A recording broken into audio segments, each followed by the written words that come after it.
This courtroom moment starts calm, but it quickly turns into one of the most emotional victim impact statements you'll ever hear. What happens next will leave everyone silent. Let's dive in.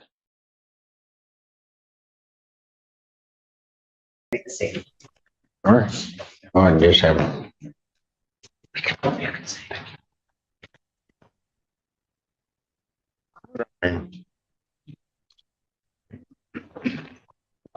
Good morning. State your name, please. My name is Amy Hudson, Amee. Last name's Hudson, Hudson. All right, go ahead. So on August 31st, you changed my life forever. You made the decision to get behind the wheel of a car. Right here, Amy sets the tone. This isn't just about property damage or insurance claims. This is about a life forever changed because of one reckless decision. Do you think drunk driving sentences are ever truly enough? Drunk. You drove into the back of my car. I was sitting at a stoplight. Not only did you drive drunk, but you were speeding. I will never forget the sound that haunts me to this day. By throwing me around in the car like I weighed nothing after the pressure of your vehicle blew out the back tire sitting in the driver's seat, which broke, by the way, along with the seatbelt. The airbags burning into me and the pain. I honestly don't remember much about getting out of the car, except for the look on the passerby face. The driver's door was broken. It took both of us to get me out. He stood there with tears running down his face, telling me not to swallow due to the blood pouring from my mouth and face. From my nose and mouth, excuse me. The pain from my left side and hip was worse than pain I'd ever described, that I could not even realize I was bleeding, burned on my elbow. My left hand was completely damaged. I ended up going to the same hospital, to the same ER as you. You did not know it, but I was in line in front of you. As I cried in pain, I listened to you laughing and joking with the officers. Not once did you ask about the other driver or what you did or what was going on. There was no remorse. For nearly 7 weeks, I was on. You can feel her pain here. Not just physical, but emotional. These small details, the limp, the scars, the fear of driving, are what the justice system can't really measure, yet they define the victims every day. Crutches. This did not include the 7 days beforehand that I was completely bedridden. I cannot drive past that street without shaking. If someone comes up behind me too fast at a stoplight, it's hard for me to even breathe at times. You did this to me. You made the choice to drive drunk. The permanent effects from this vehicle accident that I have to live with the rest of my life, just to state a few. I have permanent scars from the burns from the airbags. I will never get to feel what it feels like to put a ring on my wedding finger again. It is damaged to be unfixed. I walk with a limp.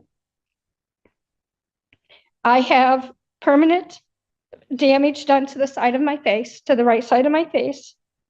I have permanent damage done to the left side of my whole body that will never be able to be repaired. After grueling months of physical therapy, which I'm still going through, multiple surgeries, I will never get any of that time back. The only income that came out of this was that I learned one thing about the justice system, and that is that they're not always your friend. The victims are the ones that pay, and the criminals are the ones that are made to look like the heroes.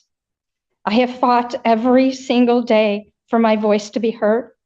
I have fought every day for the insurance companies, for justice to be served as today, and for you to be sentenced for this. I am asking for the court to give you the highest recommendation can be, including having it be to where anytime you get into a vehicle, you have to blow. I'm also asking for the restitution, which does not even cover half of what I've lost or what I've had to pay for. It's only for what I could find the receipts for of the rental vehicles and for the towing, which is $2,700, I believe $40.21. Thank you. Well, first of all, I have $2,720.80. I did not have the amount in front of me. Oh, Is the reason why I was saying that. I did not have that. And that does not include, that's only the receipts I could find of the rental.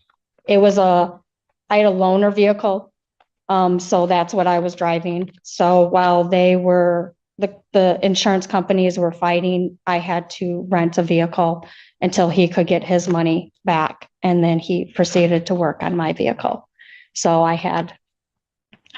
but that was. What are you telling me that there's additional restitution? Yes, there is, but I'm not charging for that because I could not provide the receipts. I only had until May 7th. And unfortunately, one of the places that I rented the vehicles from closed their doors at the end of last year. So I was not able to get the original, the receipts for that one. Okay. All right. Thank you. Your Honor, if I may, I'd like to make a direct apology to Ms. Hudson. Now, this next part is what many courtroom watchers call the most powerful moment, when the defendant finally turns to face their victim. But is it genuine remorse, or just a performance before sentencing? May May I turn and face her? Okay.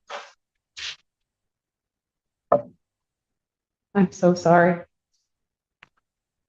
I'm so sorry. I take full responsibility. And I'm so sorry for the damage that I caused to you, and to the hurt that I caused to you. If I could take it back, if I could undo it, I would. I would completely undo it. I will never do anything like this again. I'm sorry. Thank you. I appreciate it. Thank you.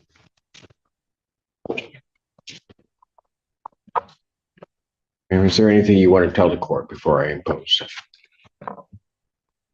Same, Your Honor. Sorry, and I'm deeply regretful. I've learned from this. I think about this every single day. I do have complete remorse. I do have complete regret. And I intend to never repeat anything like this experience again. Here's where the law steps in. Even though the victim suffered life-altering injuries, the judge notes this isn't classified as a serious misdemeanor under statute.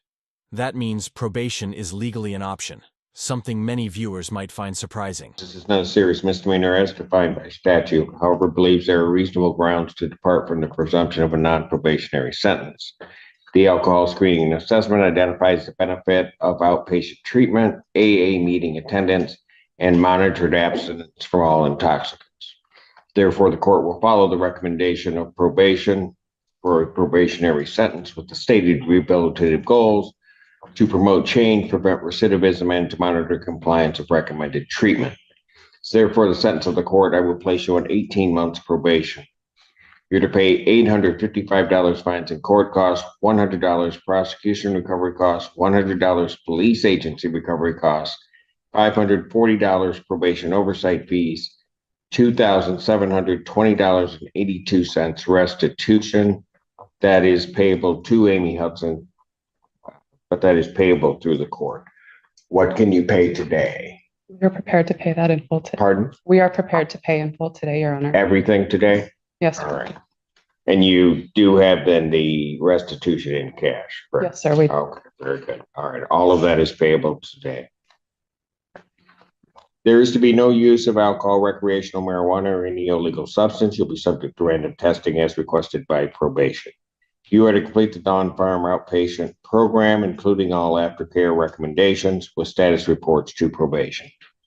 Yes, Your Honor. You are to attend one AA meeting per week with monthly verification to probation.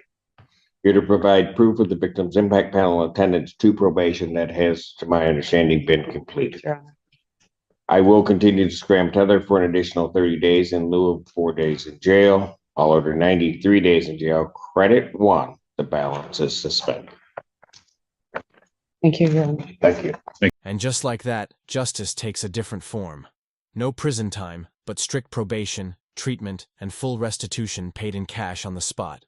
What do you think? Did the judge show compassion, or go too easy? Drop your thoughts below, and don't forget to subscribe for more real courtroom moments like this one.